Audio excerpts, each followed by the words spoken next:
It's time for this week's episode of Brandon Sports Talk, featuring in-depth interviews from those who are trending in the world of athletics. And now, here's the host of Brandon Sports Talk, Brandon Pate.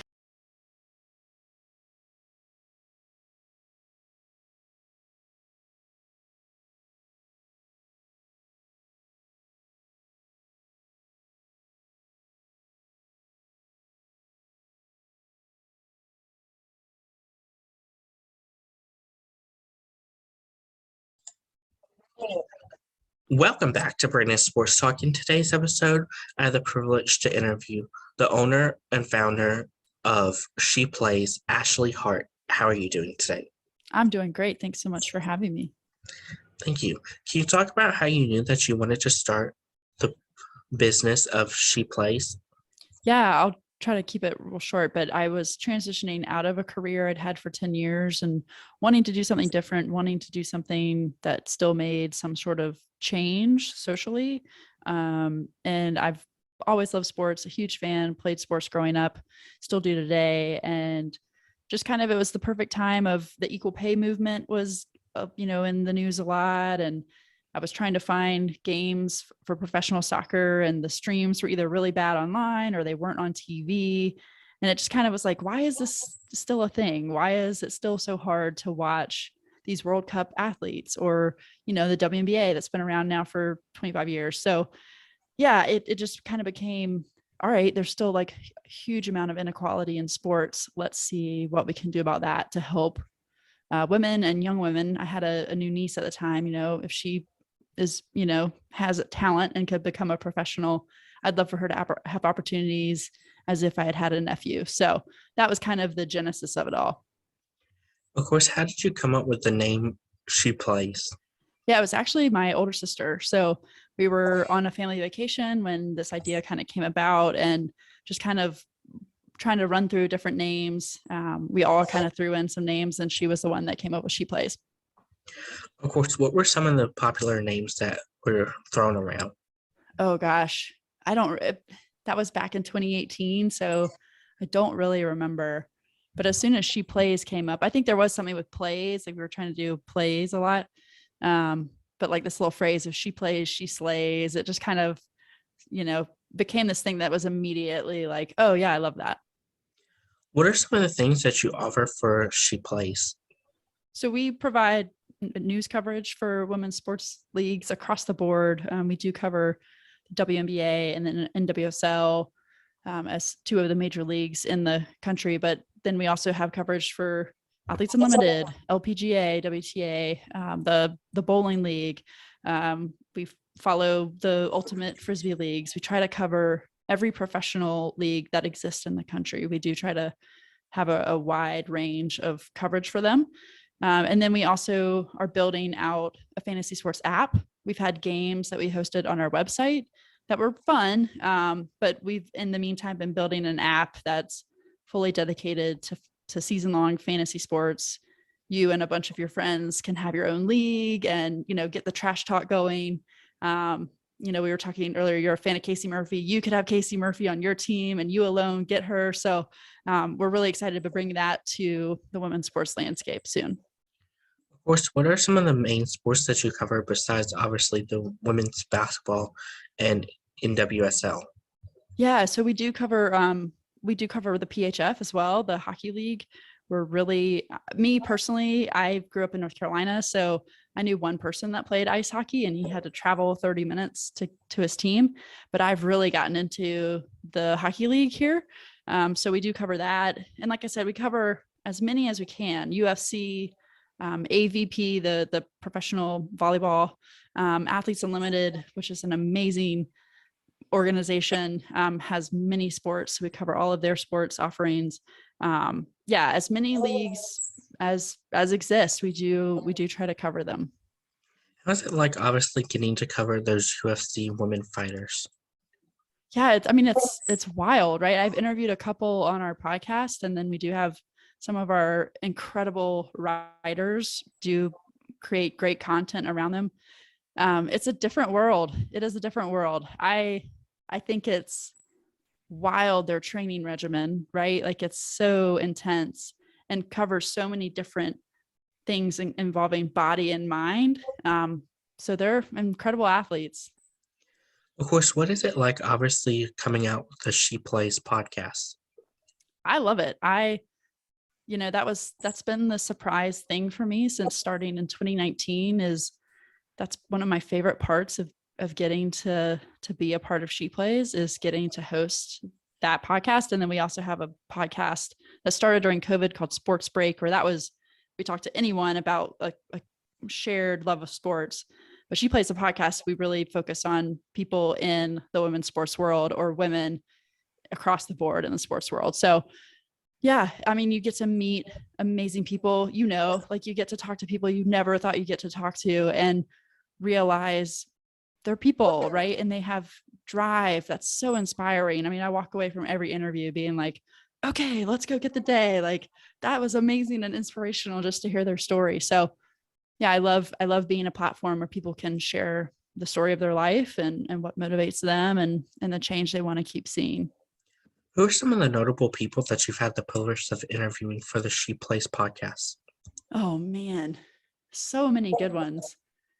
We have had, a number of professional athletes. We've had Amber McKenzie from Athletes Unlimited, Deja McClendon, plays volleyball for Athletes Unlimited. We've had a number of PHF players. We actually had a short Twitch TV show that we had a number of athletes come on. Someone I'm so sorry, I'm blanking on their name, but they're an Iditarod sled racer up in Alaska, which is amazing. We had John Patrikoff. Gosh, I'm totally blanking, but just like a plethora of amazing people. We've had a runner who does there's a world marathon race where they do a marathon on each continent within, I think, 7 or 10 days. And so we had her on the podcast. And so, you've got your more well-known leagues and sports, but we also try to bring in some of the lesser known. One of my most recent, I think the most recent episode was Jess Nicholson, who is a racing director in Australia for Formula One racing. So, just a privilege of getting to meet people from all over the world who are making an impact. Of course, have you had the privilege of interviewing any Olympians? Oh, yes. We've interviewed an Olympic wrestler, Kelsey. I'm pretty sure Amber's an Olympian for lacrosse. We've interviewed some Olympians for softball. I think Sechel Palacios is an Olympian. I have a lined up interview with an Olympian. I think that's happening tomorrow. So I don't want to jinx it by saying the name here in case something happens and we don't get to record. But that one, they came to us, and I am so excited. For someone who is a big Olympics fan, I have known her name for decades. So, yeah. Of course, what is that like, obviously, getting to hear those Olympian stories and what obviously it means to represent Team USA versus obviously hearing somebody from the PHF obviously getting to play professional hockey? Yeah, I mean, they're very different worlds. To go to the Olympics where there is such a camaraderie, and there is, as far as maybe not broadcast, but I think more so than just in normal sports, there's an equality of men and women's events taking place. There's an honor there, and there's a camaraderie that is different. The Olympics is just like a whole different ball game. But then, to see people in professional sports, I mean, it, we all know it. It's hard to be a professional athlete in women's sports leagues in this country. It's the equality is just still not there. The money and investment is growing, But a lot of these players, like Jillian Dempsey's a teacher, but she's also the MVP of the PHF. And it's just like they have side, or not even side jobs. They have two jobs, and really hockey is on top of their normal jobs. And it's just incredible. Their dedication, their passion for their sports is unreal. It's definitely inspiring, and just something that I hope that we continue to grow. They are all trailblazers and making a better future for, for the younger athletes, where maybe they won't have to have two jobs. Maybe they can get paid a living wage or more to play the sport that they love and are good at. So yeah, it's pretty inspiring. How's it like, obviously, getting to have Julian Dempsey come on the podcast? Oh, I mean, it's unreal. Yeah, the accessibility of some of these athletes is really amazing. I mean, it's a testament to who they are as people, to how they want to keep growing their sport. They know that they're not just there to play the game. They know that there's work to be done to help it continue growing. And that to me is just, I don't know, it's just that's something that anyone can see and be inspired by. Any young kid can see and be like, I want to be like that person. I want to take, this seriously. And I want to be part of a movement of making something bigger than myself. So anytime you get a chance to talk with, Jillian or someone else that's in the trenches like that, it's pretty amazing. How has it been like, obviously, to be able to bring awareness to those women's sports, such as the NWSL and PHF? Yeah, I mean, that's our mission first and foremost. That's why She Plays started. Really, if I can share a quick story. So really, fantasy sports has always been a part of the dream of She Plays, but it was also to provide the content. I just loved journalism in high school and college. And so, knowing that there was a lack, there was still only 4% of sports media coverage went to women. So wanting to do both. And I went into Barnes and Noble. I would go in every month and go to the magazine section and just count how many sports magazines there were, and then count how many women were on the cover. And it was always like one at most. And so that's back in 2018. So to be able to be a part of the movement of changing that, and also be a part of women making the change, like there's just an incredible amount of women, non-binary, and male allies too, that are taking it upon ourselves to make this change, knowing that the status quo, or like the people in charge, aren't really going to make a change. We're going to have to like kind of push it through. It's awesome. It's awesome to be a part of the community. It's awesome to, hopefully be making change. And again, even for like my niece to, be able to introduce her to all these incredible role models. And now I do have a little nephew, and to be able to introduce him to all these incredible role models for him. Just these incredible people that we love and support and want to see flourish. Of course, with She Plays, do you only cover U.S. sports for women, or do you also cover international sports such as Team Canada? Yeah, great question. We do, in our news coverage, we will do international coverage, and our hope is to expand globally. But right now, our main focus, just to get things going, we're still, very much a new company, is really to focus on U.S. based. Grace, what are some of your future plans with She Plays? Yeah, I mean, we want to be the fantasy sports provider for women's sports here. So, we want to have hockey on our app. We want to have softball on our app. We want to have college fantasy. So really, really excited to grow that channel. There's just been a total lack of investment, even in the stats portion that you need to create fantasy sports.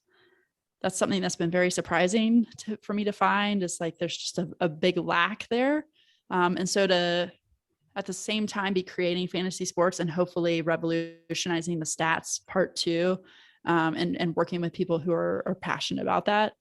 that's going to be a game changer. So yeah, we're excited about that and just excited to keep growing. We're excited to launch our memberships that'll have like premium access to athletes, some of our athlete ambassadors. And yeah, just to keep growing, to keep making a name. You know, my dream is to see She Plays banners along the soccer pitch or on WNBA jerseys. Like I want us to be one day a company that does invest ourselves in these sports leagues that we love and support. Of course, what is the process like for, obviously, as you said, having ambassadors for She Plays? Yeah. So, I mean, again, the accessibility of some of these athletes is just unreal. So, they have brands that they want to grow and so, get more fans and do things on their own. And we fully support that and know that it's a secondary revenue stream for them. And so we're happy to partner with people, help them get, different ways to have attention and recognition to their name. And, but yeah, it's just having conversations with people, which has, again, been a great surprise. Of course, what advice would you give young girls looking to get into the sports industry? Ooh, as athletes or just in the industry as like business people? Athletes and in business people. And I should be careful because the athletes are business people as well, I guess I should say. I mean, I think as far as athletes go, there's so many great role models. There's so many ways that you can start investing in yourself. I would say like invest in a public speaking class, invest in basic business. You are your own marketing team for quite a while, especially with NIL coming into play for college sports. But yeah, just make sure you love it. Make sure you love it, that what you're doing. I think I've heard enough athletes talk about it's their love for the game that keeps them going. And I think Megan Rapinoe is the one who said, like, play a ton of sports. See, you can learn from a ton of different sports, different things that make you a better, well-rounded athlete.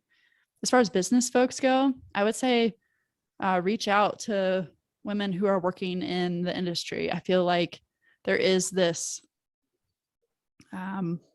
just like this innate part of us that's like, reach out to the ones who've gone before, turn back and help those who are coming next. And so I do think there's just this like pattern of helping each other grow, helping, what's the phrase? Like the rising tide makes all ships rise. And so I do think there's that understanding in the sports industry to help young women try to get connections or opportunities. So reach out. Don't be afraid to send that message. Don't be afraid to DM on Twitter or Instagram. What advice would you give people such as yourself that are looking to work as in part of sports networks to give a platform for women's sports? I would say just keep the cooperation and collaboration open. I feel like there's enough room for plenty of us. This is very much, I've heard it called like a Pepsi Coke industry. People want soda and they want a variety of soda. Same with news and sports news. There's no real scarcity. What we're all trying to do is create enough content to move the needle for women. So yeah, be each other's biggest cheerleaders. And I think too, I think there's this special bond of knowing like we're in this together, and it's hard. It is hard. It's difficult, but it's worth it. And so just to continue to look for inspiration from each other. Of course, where can my listeners find She Plays on social media? So She Plays is at She Plays Pro on all social media accounts. And then we're she-plays.com is our website. Thank you again, Ashley Hart, for your interview, and best of luck in your future with She Plays. Thank you so much for having me. I really appreciate it. You can feel free to follow Brandon Sports Talk on Facebook at Brandon Sports Talk, Instagram at Brandon Sports Talk, Twitter at Talk_Brandon, and you can find me on YouTube at Brandon Sports Talk. Don't forget to like, comment, and subscribe. Thank you again, Ashley Hart, for your interview, and best of luck in your future with She Plays. Thanks so much. You've been watching Brandon Sports Talk. Please feel free to like, share, and subscribe to Brandon Sports Talk on social media and on YouTube.